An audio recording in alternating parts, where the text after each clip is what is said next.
Magandang umaga, tanghali, gabi sa lahat ng aking followers at sa mga magiging bago kong followers. Importante ang pag-uusapan natin ngayon. Although ito, marami na akong video ginawa ukol sa stroke, sa cancer, lalo yung kaso ng kay Willie Ong, mga food scam. Panoorin nyo yun ha. Diet, napaka-importante dahil ako po ay may 47 years na sa naturopathy o alternative medicine o alternative healthcare. Kaya marami kayong matututunan. Yan ay true story and real people, real patient na may mga sakit. Kaya panoorin nyo yun ha.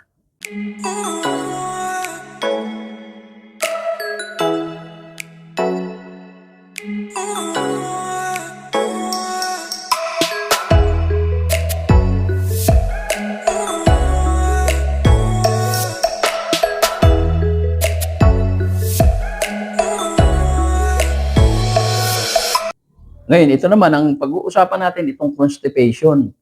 Ano nito? Ano ang kahalagahan sa katawan nito? Nilalang tayo, pag may kinain tayo, dapat ida-digest yan hanggang sa pag na-digest, papasok sa system natin, tapos may sapal, pupunta doon sa colon. Hindi, dapat ilalabas natin kami in and out. Pero kapag nagkamali tayo, for whatever reason, ay nagkaroon tayong toxic sa katawan, nagkakaroon tayo ng constipation. Isang dahilan. Kaya kailangan panoorin nyo ito dahil maraming kasong constipation. Ano ba ang problema pag palagi kayo nagko-constipate? Una, magkakaroon kayo ng acid reflux. Isa yan, sasabayan. Pero pwede kayong ma-stroke. Pwede kayong magkaroon ng cancer. Ang high blood nyo, erratic. Ang ganun din yung sugar. Kasi nagkaroon kayo ng toxic sa katawan. Tandaan natin, ang brain natin nandito, tapos may mga science, sabi, may first brain, may second brain, yung sa gut. Pag nagbigay ng instructions yan, papunta sa baba, dapat tama ang instruction niya, yung electrical pulses, yun yung communication link delay. Kaya lang pag na-toxic kayo, mamaya pag-uusapan na yung toxic, ay nagkakaroon ng erratic transmittal ng signal para mag-react yung mga minudensya natin, lalong-lalo na yung sa kulon. Okay? Sige. Okay. Kanina, kaya nga sabi ko sa inyo, pinasok kayo, dadaan yan dito, bababa, ida-digest, tapos pupunta yung pinakasapal niyan, nando sa colon, dadaan sa small and large intestine na yun yung colon, tapos saka lalabas na. Kailangan, routine yan, palaging ginagawa. Ano ba ang nangyayari sa ating katawan? Ilapit mo. Meron activity na tinatawag sa ating katawan, ito, peristalsis is type of involuntary muscle movement that occur in the digestive system. May movement yun. I-focus mo rito. Katulad nito, mula rito ha. Ayan mula doon sa larynx, down. So pag nagkakaroon siya ng construction sa relaxation. Hanggang sa baba yun, dahan-dahan yun, maganon-ganon siya, hanggang pupunta sa stomach. Yun yung tinatawag na peristalsis. Hanggang dito sa maliit na bituka, small intestine, hanggang doon sa large intestine. Kaya yung process na yun ang automatic na yun. Na kahit hindi mo automatic, kaya lang yung automatic yun, nai-interrupt yun kapag mataas ang toxic natin. Ang pag-uusapan natin dito, yung sistema paano nangyayari at pag nagkakaroon ng erratic, nagkakaproblema, nagkakaroon tayong constipation. Yan so naintindihan nyo na. So, yung peristalsis na yan, yung sequence of event yan, sequence of movement na tinatawag natin construction and relaxation para bumaba yan hanggang doon sa mailalabasan natin, ay nakukuman dito sa utak, automatic yun. Nagagawin. Pero pag nagka-toxic tayo, sa dugo, una sa dugo ito magkakaproblema kayo. Ito yung sinasabi ko, ito yung dugo natin. Dapat kulay pula, alam naman natin yun, at diniscuss ko sa ibang video. Paa pula, kamay pula, pati sa ulo. Oo. Kailan nagsisimula magkaroon kayo ng constipation. O ito, pag yan umitim na, eto, ayan, nagiging kulay itim na. Toxic na yan. O, sa paa, ganun din.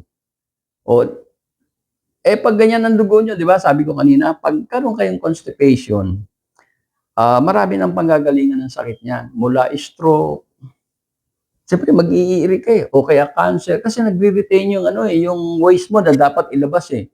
May timing yan ng paglabas niya eh. Nare-retain nyo, nagka-accumulate yung bacteria. Hanggang sa pati yung dugo nyo na apektuhan. Ngayon yung dugo nyo, pag umitim na ng ganito, siyempre, diyan dumadaan ang signal sa dugo eh. Kung ganyan, mataas ang toxic, nagiging erratic yung instruction papunta dun sa mga natin, minudensya natin na tinatawag. Na magkakaroon ng construction and then release, relaxation, and then pag na gano'n yan, para kayong nag-ano ng langgunisa hanggang sa lumabas yun. Kaya yan ang tatandaan natin. Kaya dapat ito, huwag maging ganyan ang dugo nyo kaya rito sa Abiso Wellness. Nagte-therapy kami, ito yung inaano namin. Kadalasan ang merong constipation, meron ding acid reflux. Kasi nga, ito na-apektuhan eh.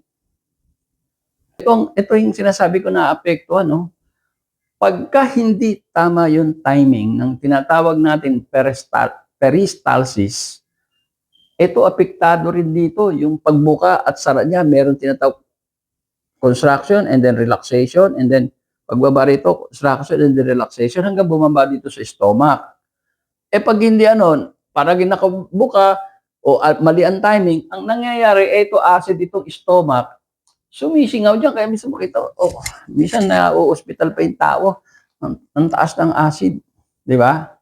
So na-apekto, kaya nangyayari yon kasi toxic na tayo sa ating katawan. Nakadalasan, hindi na-address ng mga therapist yan, ng mga wellness. Dito sa Abiso Wellness, ayusin natin yan, dilinisin natin, ha? Kaya marami kaming yung constipation, alam niyo sa constipation sa bawat 100 pasyente namin, mga ano sakit nyo, mula cancer, stroke, etc., high blood, diabetes, nasa 30% yan constipated. Nagko-constipate, meron dyan talagang constipated, palaging iba naman pa sundot-sundot, iba talagang hirap sila. Kasi nga yung mataas na ang toxic nila kaya nililinis natin. Okay? So, papunta na tayo rito ha. So, galing na tayo rito sa taas ha. Merong peristalsis na movement yun, activity. Dito, ito yung pinakamataas ng acid dito, parang acid ng sa stomach siyempre, para humalo doon, pantunaw. Pupunta dito na duodenum, tapos pupunta sa small intestine, yung maliliit na yan, mga 27 feet yun, ganun pa rin, meron pa rin peristalsis movement yun. Hanggang pupunta rito, ito yung appendix, ayun, yung waste niya, ito, kaya niya ginigiling yan, para yung sustansya na kinain natin lumabas. Pumunta doon sa system natin, siyempre nakatas niya. Ngayon, yung pinaka-waste niya, pupunta naman dito. Ganon pa rin. Kaya yung peristalsis, throughout yun, mula rito hanggang pababa. Sipin mo haba, 27, ito, 1 meter ito. Halos nasa 30 feet, ito 27 feet, nasa 30 feet. Na yun ang mahigit ang activity niya, contract, relaxation. Pagka yung utak o yung may toxic tayo sa katawan, naapektuhan yun, kaya nangyayari yun. Kaya constipation, acid reflux, GERD, halos minsan magkaan yan nagkakasunod-sunod yan sakit kaya marami ang may sakit dito, may problema sa constipation. Kailangan maayos natin ito. Tutulungan namin kayo dahil may kasamang exercise. Pero, para gumanda ang dugo natin, maiwas tayo sa toxic, ito kasamang iinumin nyo. Makita nyo ito ha? Ito, pampaganda ng dugo ito. Proven na ito sa lahat ng namin ha. Marami na kaming testimonial rito. Natural and oxy. Kaya, kailangan magdi-detox tayo, tapos iinom nito, magugulat kayo ha. Magugulat kayo, there is a time, dudumi kayo, napakabaho, maitim. Kasi nandito doon sa small intestine niya, no? Nandun. Kasi rito, may mga nagpunta sa amin dito, constipated, kaya hydrocolonic therapy sila. Okay yon. Pero, pag sinabing hydrocolonic, ang malilinis lang sa'yo itong kulon. Pero itong maliit, hindi. Nandun ang toxic eh. Baka hindi lang 20 years yung nakatoxic yan. Kaya pag uminom kayo nito, lumakas ang immune lumakas, naalis natin yung toxic nyo dun sa sinasabi kong dugo, yung kulay itim kanina, dapat pula yon. At uminom kayo nito, mapapansin nyo, mga ilang araw lang, dudumi kayo ng napakaitim na mabaho na ngayon nyo lang naamoy. Kasi nandito sa small intestine, kaya madidetox talaga. Hindi katulad ng hydrocolonic therapy, pag detox yun, ito lang na nyo. Dito, so madali salita, dito may peristalsis activity rito, di ba? Dito muna magkakaroon ng ganito yan eh. Stop mo. Ito yung detalye ng peristalsis, ano? Alam ito yung colon na ito, no? Although ito, ang activity mula rito sa gut, pababa dyan, ano? Sa small and large intestine. Tingnan nyo, ito yung pagkain. Dito, may area po sa, siyempre, parang nagagawa ka ng sausage pag ginanon mo, lumalabas, parang ganyan. Ito magre-relax, ito magko-contract, gagalaw nga, pababa ng pababa. Ganon na nangyayari. Pero para gumawa yan, meron tayong sistema sa ating katawan, yung peristalsis, na ang nagkukuman yan, yung utak natin, nakaset na yan, parang automatic na yun. Isipin man natin o hindi, automatic, kung wala tayong toxic sa katawan. So, okay? Kaso, nagkaroon ng toxic sa katawan, yun ang gagawin natin. Mag-detox tayo, lilinisin natin yung dugo natin, alisin na yung toxic, iinom ng supplement na ito, at diet, diet. Para maiwas namin kayo sa constipation at sa mga iba pang naibibigay na sakit ng constipation. Pero, ngayon pala, magbibigay ako sa inyo ng exercise kasama ito. Sa constipation, hindi lang basta detox, diet, at superfoods, abiso superfoods. Ano pa? Exercise. Ito gagawin natin, Pakinggan nyo, napaka-importante ito. Ito gagawin nyo, exercise, susundin nyo, So, kanina, inano natin, para yung peristalsis, huwag magkaroon ng erratic signal, instruction sa ating mga minudensya, laman loob, kailangan malinis ang dugo natin. Inuulit ko, kailangan mag-detox kayo. Sa Abiso Wellness, ginagawa natin yon. Blood detox. Tapos, ito, supplement. Ano pa? Sa constipation tayo, mag-exercise. Ito ang exercise. Gaganon kayo, tingnan nyo. Gaganon kayo.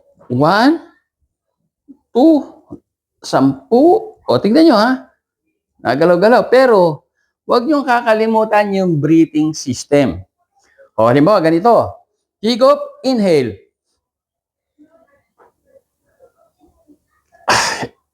Exhale.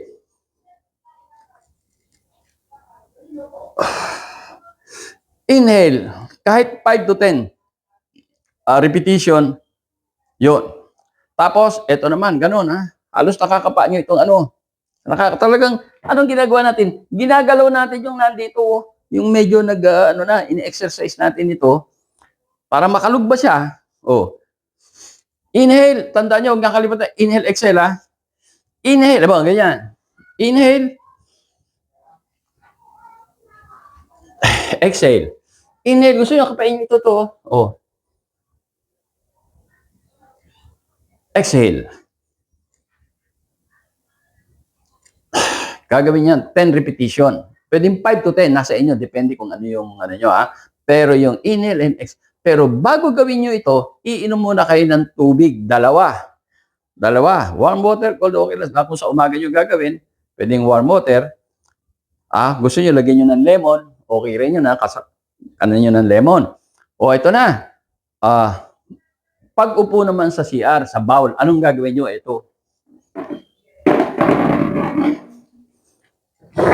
Maglalagay kayo ng stool dito, nakaganon kayo. Kasi pag yan nakaganyan, yung flow ng natin palabas, medyo na, gumaganda. Kasi pag nakatayo, halimbawa, nakaganon lang, medyo may konting restriction yun, Pero pag nakaganon, umaayon yung paglabas. Dito ka, lumapit. Ngayon, pag nakaganyan na kayo, dito,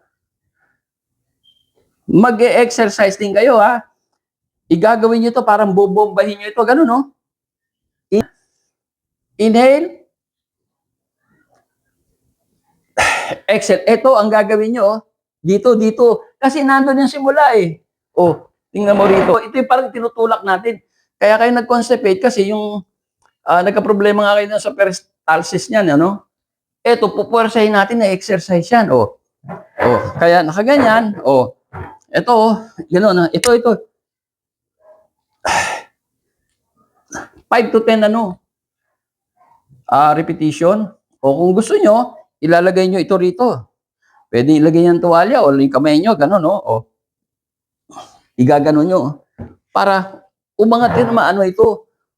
Pero may inhale, exhale. Okay, gano'n lang. Kaya lagay nyo to, nasa inyo, ha, para mapuwersang umangat, gumanon. Pag yan medyo gumalaw na, nag-inhale yan, lalabas ng na nag-detox kayo, dito sa Abiso Wellness, kung wala naman kayo sa Abiso Wellness, di kayo makapunta, nasa Mindanao kayo, gawin nyo itong exercise.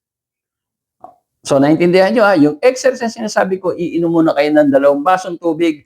Kung gusto nyo, lagyan nyo, katasan nyo ng lemon, mas okay yun, ha?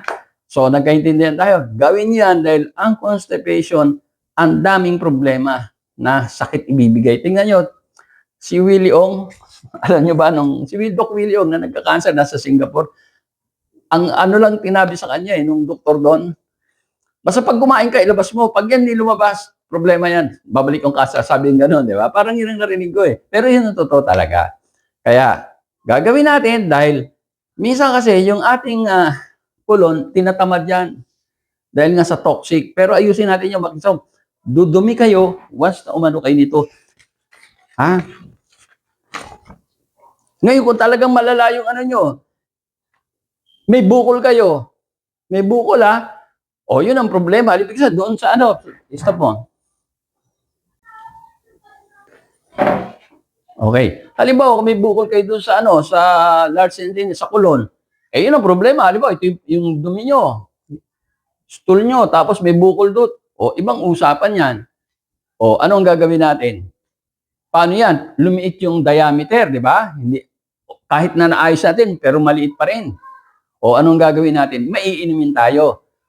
Yung nabibili sa Mercury, bibili kayo, yung Biopit. Ha? Hindi ko produkto yon, pero bibili kayo ron. Ha? Halimbawa, maliit lang naman ito para malusaw siya. Biopit, iinom kayo nun, pero hindi pwedeng iniinom ng 2 beses sa 1 linggo yun. Hanggat mari, 1 beses lang. May side effect yun. Kasi there is a time, tatamarin na ito. Kailangan yung natural talaga. Baka 1 beses lang sa 1 linggo. Ha? Bibili kayong Biopit, ipapalabas ko rito yung itsura niya, yung Biopit na yon, and then iinumin. Halimbawa nga, may bukol. Kung wala namang bukol, yung sinabi ko sa inyo, maganda yan. Mag-detox kayo at uminom kayo nito, tapos mag-exercise. Kung sabi ko nga, kung nasa Mindanao, nasa abroad, ba okay, hindi makapunta rito. Yun. Di sundin nyo rin ako. Pero mas maganda yung magdidit kasi doon nagsimula yun. Kaya ang nangyayari, paulit-ulit lang constipated. Constipated sila, paulit-ulit na hindi maganda. Pero ito, once na nalinis na yan, kasi ito naman, malilinis naman yung gaganda yung dugo nyo, gaganda yung signal, yung immune system, basta't iinom lang kayo nito. Ha? Minsan, kung pag nagpunta kayo rito, sa loob ng 1 linggo, wala na yung constipation kasi nag-detox kayo, doon, maaaring naabot ng 15 days. So, naintindihan nyo, ha? Kung talagang may bukol na kayo, dito, yun ang bibili nyo, yung Biopit sa Mercury. Hindi ko produkto yon. Sinasabi ko, para mabilis mapuwersa sa lumabas. Pero ito, anti-bukol ito, anti-tumor ito. Ha? At saka pag inalis natin yung toxic natin na itim na dugo, kaya kayo nagkabukol, dahil maitim itong dugo nyo, toxic yan . Gaganda yan. Hanggang sa pati yung sinasabi kong bukol, may colon cancer kayo, may colon tumor, delete yun. Kaya kami, dami namin ako, natulungan ko. Alam niyo ito? Ito. Kaya ako nagka-award nito dahil merong isang pasyente, may kaya, asawa ng ambassador ng Netherlands. Na-award ako ng Inventor of the Year, 2023. Kasi meron siyang 2009, may colon cancer na siya. Hanggang 2022. Lahat na nainom niya, kung ano-ano, stem cell, kung ano-ano na nainom na niya. Yung anak niyan, katrabaho sa ospital, pinadadala siya, lahat dito. Pero yung dumi ng dugo niya, may dumudumi siya ng dugo. Alam niyo, September, bumili sa akin ito. Tapos sinunod yung sinabi ko. Alam mo, December, tumawag sa akin. Halos konti na lang. Sabi ko, tuloy mo yan. Maganda. Tapos pagkatapos December, February, tumawag sa akin. Totally wala. Nagpa-check sa ano na siya. Colon, ano siya. Ipalalabas ko dito kung sino yun. Hindi lang nagbibigay pa ng interview eh. Papalabas kung sino yun. At sinabi niya na yan, cancer-free na siya. Sila sa mga amiga niya. Kaya naman ako nagkaroon ng Inventor of the Year. Hindi lang siya, pati yung asawa niya, yung ambassador, mga amiga niya, mga may kaya eh. O yung natulungan. Kaya sabi, ikaw ang dapat mabigyan. Okay? Stop muna ha. So, sundin nyo lang itong wala pa akong alam na sinunod sa pasyente ko. Ang pasyente na namin nasa 4,000 na mahigit, magpa 5,000 na. Since 2022 April although 1978 pa ako nagte-therapy kasi may 47 years na ako eh. Pero pag nag-uusapan natin dito, yung officially na nagkaroon ako ng permit o license sa DOH, almost magpa 5,000, hindi pa ako sumablay kahit isa na nagreklamo, hindi maganda. Halos lahat. Kaya sundin nyo lang, kung may oras kayo, may budget kayo, makakapunta kayo rito, o kung nasa ibang kayo, okay lang, sundin lang lahat ng sinabi ko. Lalo na, yun naman, kaya kailan sinasabi kong pumunta kayo rito, baka mamaya, matagal na yung constipation nyo, nagkaroon na ng mga side effect. Baka mamaya ang dugo nyo, eto na. Yun mo.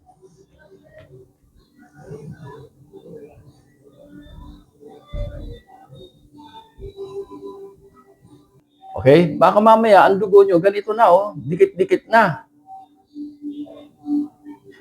Dahil ang taas ng toxic nyo, kaya iba na stroke, ganyan ang dugo. Ito, stroke patient ito, O ano pa? O kaya,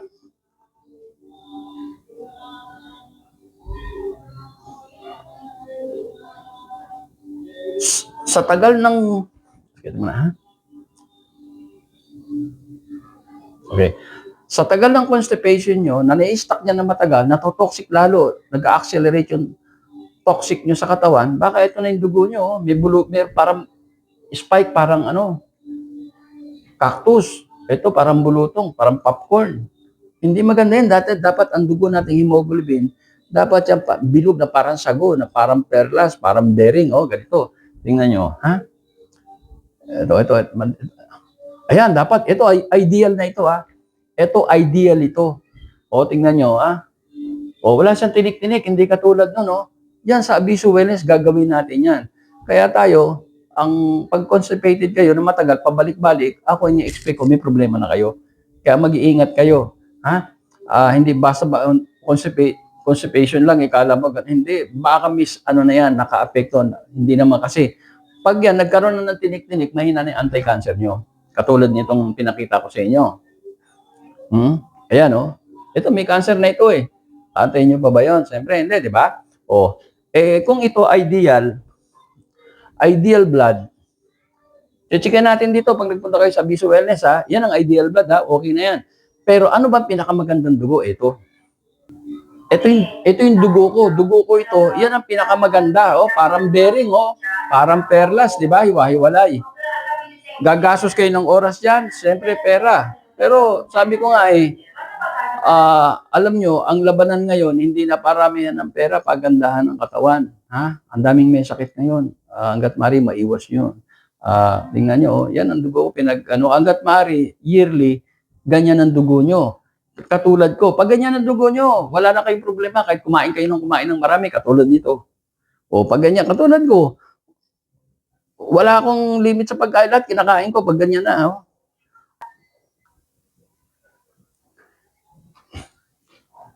Di ba kanina sabi ko kasama na yung diet para makaiwas sa constipation. O pag ganun yung dugo nyo, nakita nyo kanina, yun yung dugo ko, yan, ito kakainin nyo. Kahit may ako, 69 years old ako, di ba? 69 years old, nakakapag-therapy ako. Siguro magkakasakit din ako, pero minor lang, hindi mabibigat na igugupo ka. O yan, kain, o. Basta yearly, tatandaan nyo. Basta't nagawa yung katulad ng dugo ko, kumain na kayo kung anong gusto nyo kainin. Dahil kaya ng system niyan. Ano? Tuturuan ko kayo. Pagka nagpunta kayo rito, tuturuan ko kayo. Ang sarap po. Kasi kung nagpagod naman tayo, sa matagal na panahon na dito sa mundo, nagsikap tayo, may pera tayo, senior na tayo, o di kainin natin, gusto natin, bilhin natin. Ang masama, kadalasan, senior, nag-ano, panayang maintenance, punta sa ospital, hindi may bukol, kung ano, prostate. So, okay ha, hindi na paramihan ng pera laban ngayon, pagandahan ng katawan at pasayahan. Masaya ka pag wala kang sakit, nakakain mo yung gusto mo. Okay? Ingat ha.